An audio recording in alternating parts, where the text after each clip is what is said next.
Bagaimana kabarnya hari ini Pak Yan? Baik, alhamdulillah. Oke, menyikapi kita akan mengadakan supervisi akademik. Jadi di sini ada beberapa tahap yang akan dilalui. Yang pertama itu kan ada pra observasi, kemudian yang kedua adalah observasi, dan yang ketiga adalah pasca observasi. Nah, jadi untuk itu saya sebelumnya minta izin juga untuk melakukan beberapa tahap tersebut supaya supervisi akademik kita terlaksana. Jadi untuk yang langkah awal yaitu pra observasi, ya, sebelum kita memulai observasinya.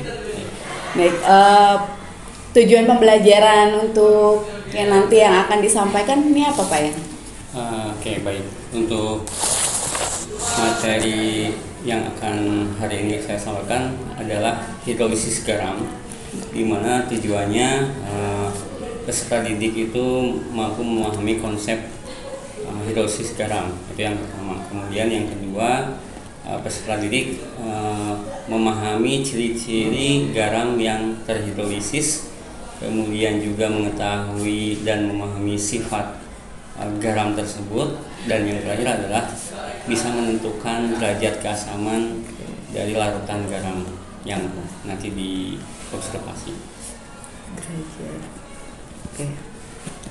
Jadi sudah ini ya Pak Yan, ada tujuan pembelajarannya ya untuk yang kali ini. Iya. Kemudian untuk saat ini area pengembangan apa Pak Yan yang hendak dicapai?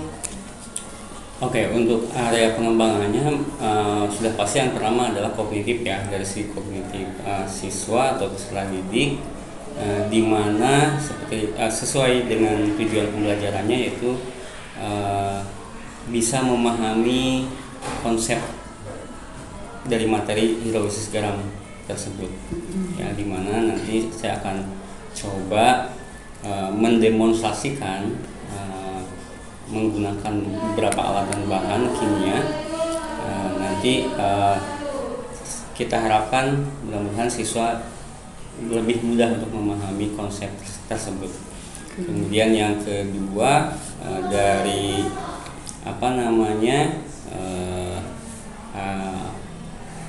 psikomotor ya, psikomotor artinya nanti ketika disajikan latihan, siswa bisa mencoba membuat larutan garam tersebut. Nah, dengan membuat sendiri, siswa juga bisa menentukan sifat garam tersebut, sifat larutan garam tersebut, dan tentu saja yang terakhir bisa menghitung derajat keasamannya. Ya, untuk yang Pak Yan sendiri yang ingin dikembangkan dalam diri Pak Yan sendiri itu apa, seperti apa? Kalau dalam diri saya sendiri mungkin kemampuan untuk memaparkan sesederhana mungkin ya, karena terus terang untuk konsep ini itu cukup abstrak ya, sehingga saya ingin menguasai bagaimana memaparkan materi sesederhana mungkin sehingga mudah dipahami. Dari konsep yang abstrak itu bisa kalau lawan dari abstrak itu ya, jadi lebih disederhanakan seperti itu yang ingin saya kembangkan. Oke, jadi tadi yang untuk yang area ingin dikembangkan untuk dari sisi siswanya, supaya siswanya lebih memahami konsep gitu ya, dengan seperti mengadakan demonstrasi seperti praktek di depan gitu kan. Terus kemudian juga ingin siswanya juga mencoba bagaimana praktek tersebut gitu kan. Terus yang kemudian hasilnya adalah siswa dapat benar-benar memahami konsep tersebut dengan metode-metode yang Pak Yan lakukan gitu ya. Oke, jadi metodenya lebih ke variatif, bagaimana cara si siswa tersebut memahami konsep. Oke, kemudian selanjutnya juga Pak Yan ingin menyajikan materi itu sederhana tapi ngena gitu ya Pak. Oke, terus kemudian jadi ini berhubungan strateginya ya. Jadi strategi yang dipersiapkan apa nih Pak? Beberapa tadi sudah disinggung juga sebetulnya strateginya. Yang pertama, saya ingin menyajikan secara real ya, secara dari abstrak secara nyata saya sajikan menggunakan demonstrasi tadi, bagaimana garam tersebut berubah menjadi larutan.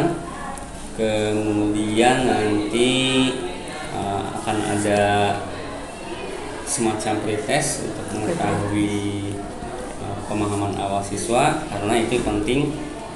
Seperti yang saya katakan tadi bahwa kimia itu betul-betul abstrak, sehingga saya ingin memastikan anak paham dan tidak ada miskonsepsi.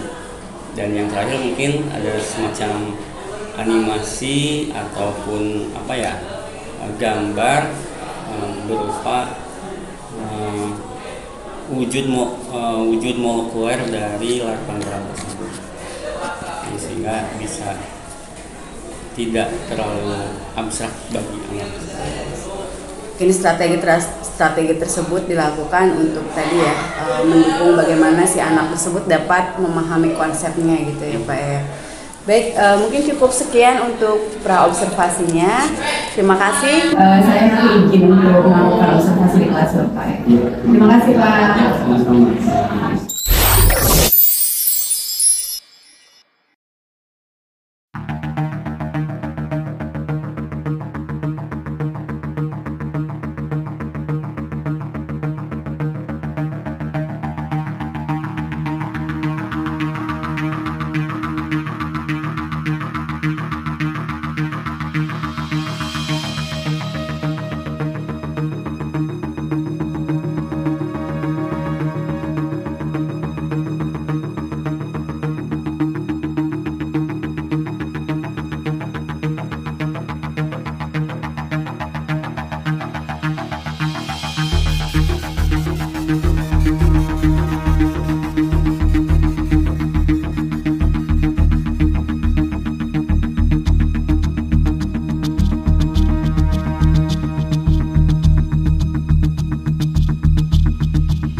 Kayaknya bagaimana kabarnya?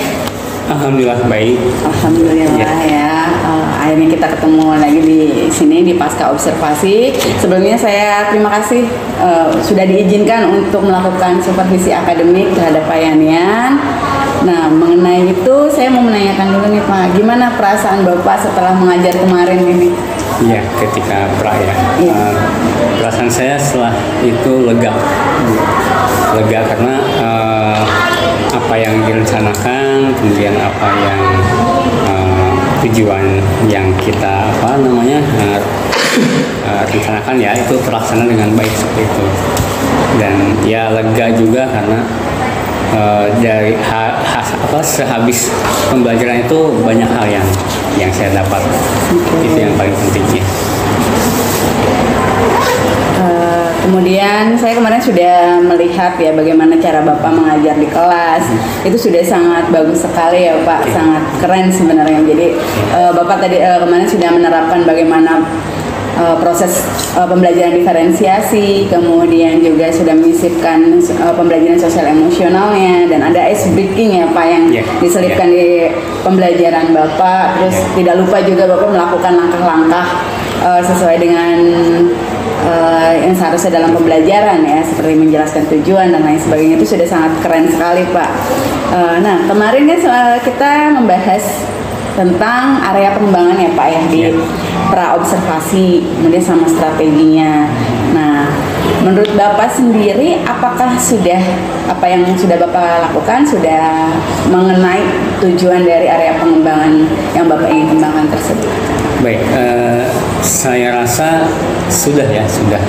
Mungkin memang ada yang belum, tapi overall sudah, karena dari tujuan pembelajaran itu kan siswa dapat menganalisis, kemudian hidrolisis garam, kemudian bisa membedakan, dan terakhir bisa menghitung derajat keasaman itu ya, Butis ya.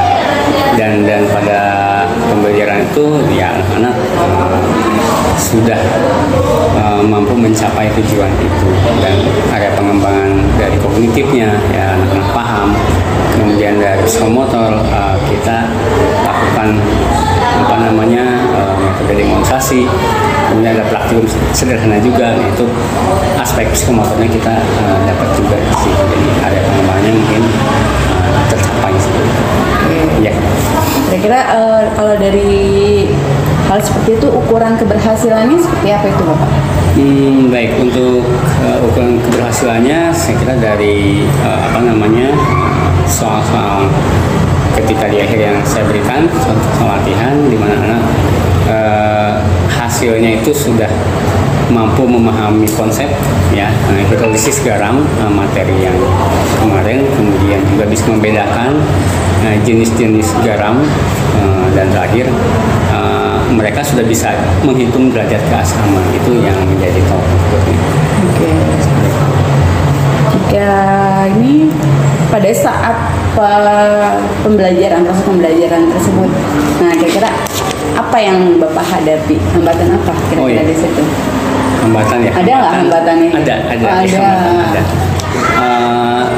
Ketika tujuan yang ketiga yaitu menghitung derajat keasaman, itu memang beberapa anak ya dari 40% mungkin memang masih belum bisa untuk menghitung derajat keasaman itu. Mereka masih bengong, masih ragu-ragu dan sebagainya ya. Itu mungkin hambatannya yang saya dapati kemarin. Jadi ada beberapa anak yang masih seperti belum paham ya harus seperti apa gitu. Betul, ya Pak. Terus bagaimana cara untuk menghitungnya gitu. Ya. Nah, kira-kira menurut Bapak sendiri apa yang seharusnya Bapak lakukan gitu untuk mengatasi hal tersebut ya? Iya, saya kira dari pengalaman juga mungkin ya, saya perlu memberikan lebih banyak latihan, Butis ya. Dari tingkat mudah, sedang, dan terakhir sulit, dan saya rasa ya itu solusinya mungkin kenapa mereka masih bengong dan sebagainya. Saya pikir karena kurang latihannya. Jadi solusinya mungkin memperbanyak latihan. Kalau yang memang masih belum paham sekali, mungkin latihan dari tingkat yang mudah seperti itu. Oke, kalau sebenarnya yang ingin Bapak harapkan dari si siswanya tersebut seperti apa itu? Dari yang tadi Bapak paparkan tentang hambatan, yang kemudian solusinya, Bapak ingin siswanya yang seperti apa? Oke, yang saya harapkan sih pertama mungkin dari tujuan pembelajaran yang tercapai ya, jadi itu harapan saya. Kemudian siswa bisa melakukan praktikum sederhana itu yang tentang hidrolisis garam itu, di mana ada beberapa campuran dan sebagainya. Dan mungkin yang ketiga, saya mengharapkan siswa atau anak-anak saya itu antusias gitu ketika belajar di pertemuan itu. Menurut Bapak sendiri untuk membuat siswa antusias itu seperti apa ya kira-kira? Iya. Menurut saya pribadi ini Butis ya. Jadi di awal kan saya sudah melakukan pretest, dan itu saya dapatkan tuh pemahaman awal siswa. Nah, dari sana saya berangkatnya apakah siswa ini bisa memahami apa yang sudah saya rencanakan materinya, atau memudahkan. Itu yang pertama. Yang kedua, saya coba apa namanya ya, emosional ya, sosial emosional. Nah itu saya bisa melihat pola perasaan mereka seperti apa, dan terakhir saya kasih ice breaking, motivasi seperti ya, jadi melihat mereka terbangun apa ya, konsentrasinya, motivasinya seperti itu. Jadi dan terakhir tentu saja kalau kimia itu apa ya, harus ya ada prakteknya, jadi nyatanya seperti apa, karena kimia itu abstrak. Itu yang saya harapkan. Jadi ya apa ya namanya, dari saya seperti jadi melakukan demonstrasi, ini loh nyatanya realnya reaksi itu, dan termasuk dari praktikum sederhana oleh siswa sendiri. Jadi untuk membuat antusias ya jadinya ya siswanya ya, dari mulai tadi katanya memahami keadaan gitu kan, terus kemudian menerapkan sosial emosional, kemudian ice breaking, memberikan motivasi dan praktek nyata ya. Betul, dan sumbernya pun mungkin dari slide ada, dari buku paket ada juga. Metode yang variasi gitu ya Pak ya, metode dan model atau strategi yang bervariasi yang diterapkan ya untuk membuat antusias, siswa tersebut antusias, dan yang bertujuan untuk nanti bakalan bertujuan untuk mencapai tujuan pembelajaran yang tadi Bapak harapkan ya. Iya. Oke. Nah, kemudian kira-kira faktor pendukung apa nih Pak yang Bapak butuhkan untuk proses pembelajaran? Oke, faktor pendukung kemarin mungkin yang pertama dari media ya. Media saya buatkan slide presentasi. Di sana juga ada sedikit apa namanya animasi seperti itu, dari moto-motonya, kemudian alat dan bahan kimia yang bisa mereka lihat secara langsung. Kemudian juga apa ya? Ya mungkin itu aja ya, saran prasarana, jadi alat peraga, alat dan bahan kimia, termasuk nanti slide presentasi yang di dalamnya ada sedikit video animasi. Mungkin ya, selain itu juga bisa faktor pendukung dari keberhasilan dari tujuan pembelajaran ya siswa yang antusias tadi ya Pak ya. Iya. Nah yang dari tadi katanya Bapak ingin siswa antusias dengan menerapkan beberapa tadi itu ya solusi-solusinya. Masuk faktor. Oke. Baik Bapak, selanjutnya mungkin saya akan menanyakan, tadi sudah kita coaching ya beberapa dari hasil dari observasi tadi. Nah kira-kira nih menurut Bapak, apa yang Bapak bisa ambil dari percakapan kita kali ini? Iya. Baik, mungkin saya pribadi bisa tahu ya, atau bisa lebih paham hambatan yang saya alami dari pembelajaran kemarin. Kemudian juga saya jadi tahu apa sih yang harus dilakukan di mungkin pembelajaran berikutnya ya, untuk masalah tadi yang anak-anak masih kurang bisa menyelesaikan soal itu saya berikan. Jadi alhamdulillah ya Pak ya. Jadi dengan percakapan ini tadi bisa tahu nih apa aja kesulitannya, dan ternyata ada solusinya. Ternyata solusinya tadi Bapak sudah mengungkapkan sendiri ya Pak, solusinya ya.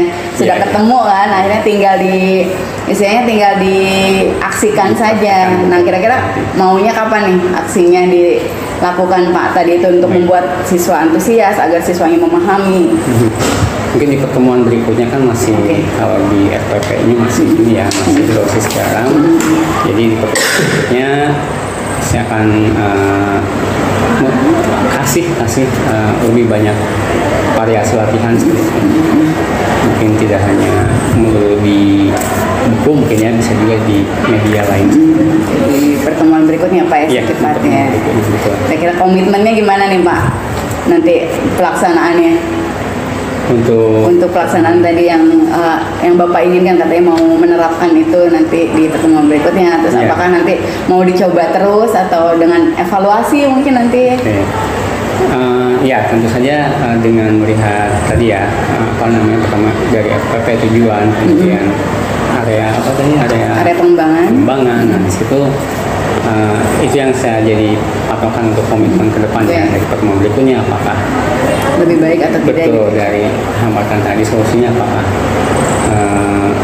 bisa dilakukan, kemudian untuk ya seperti itulah ya, jadi tujuan pelajaran apakah masih ada yang kurang, itu bisa menjadikan komitmen saya untuk Jadi intinya akan diterapkan sesegera mungkin, dan untuk tetap kalau misalnya bagus tetap dilakukan, dan mungkin kalau misalnya ada kekurangan dievaluasi lagi di bagian mananya, seperti itu ya Pak ya. Baik, kemudian apa yang Bapak rasakan setelah kita coaching kali ini? Ya, mungkin apa ya, puas aja ya, puas, kemudian dengan banyak diskusi seperti ini, mungkin ngobrol seperti ini, dapat pencerahan juga, senang juga karena yang selama ini saya alami hambatan-hambatan pembelajaran akhirnya ada solusinya seperti itu. Yang pertama tentunya senang, kemudian puas, termasuk lega juga ya, karena akhirnya ketemu akhirnya ya, betul, saya juga bisa bisa berbagi juga mungkin dengan ibu-ibu. Iya. Baik Bapak, terima kasih, mungkin itu juga buat pembelajaran buat saya ya, jadi istilahnya kita sambil membuka pikiran satu sama lain supaya memahami nanti ke depannya kita harus seperti apa gitu kan. Terima kasih ya Bapak atas waktunya. Baik, dari mulai dari pra observasi sampai sekarang yang pasca observasi. Semoga nanti kita bisa berdiskusi lagi, dan nanti untuk kebaikan kita bersama, untuk bisa diskusi lagi, sharing-sharing lagi. Baik, dengan terima senang kasih hati. Pak. Ya, terima kasih. Ya.